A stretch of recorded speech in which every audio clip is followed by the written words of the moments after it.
ഓശാന തിരുനാൾ തിരുകർമ്മങ്ങളിൽ പങ്കെടുത്ത് കേന്ദ്ര സഹമന്ത്രി സുരേഷ് ഗോപി. തൃശൂർ സേക്രഡ് ഹാർട്ട് ലത്തീൻ പള്ളിയിൽ ഓശാന തിരുനാൾ ആഘോഷത്തിലാണ് സുരേഷ് ഗോപി ഭാഗമായത്. കുരുത്തോല പ്രദക്ഷിണത്തിലും പ്രാർത്ഥനാ ചടങ്ങുകളിലും പങ്കെടുത്താണ് മന്ത്രി മടങ്ങിയത്. യേശുക്രിസ്തുവിന്റെ ജെറുസലേം പ്രവേശനത്തിന്റെ സ്മരണകളാൽ മുഖരിതമായിരുന്നു കാതോലിക്ക ലത്തീൻ പള്ളി. പള്ളി അങ്കണത്തിലെത്തിയ കേന്ദ്രമന്ത്രി സുരേഷ് ഗോപിയെ അധികൃതരും വിശ്വാസികളും ചേർന്ന് സ്വീകരിച്ചു.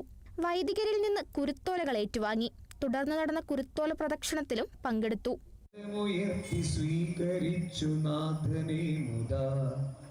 ഉടനെ ഉച്ചരിച്ചിതാർപ്പുവിളിയൊടൊത്തഹോ ഉയരെ സ്വർഗമായതിൽ ഹോസാന. ഉടനെ ഉച്ചരിച്ചിതാർപ്പുവിളിയൊടൊത്ത ദേവാലയത്തിനകത്തെ പ്രത്യേക പ്രാർത്ഥനാ ചടങ്ങുകളിൽ പങ്കെടുത്ത് വിശ്വാസികൾക്ക് ആശംസകളും നേർന്നു. തെരഞ്ഞെടുപ്പ് പ്രചാരണ വേളയിലും ഓശാന ദിവസം സുരേഷ് ഗോപി ചെലവഴിച്ചത് ലത്തീൻ പള്ളിയിൽ തന്നെയായിരുന്നു. Kerala vision news, Thrissur.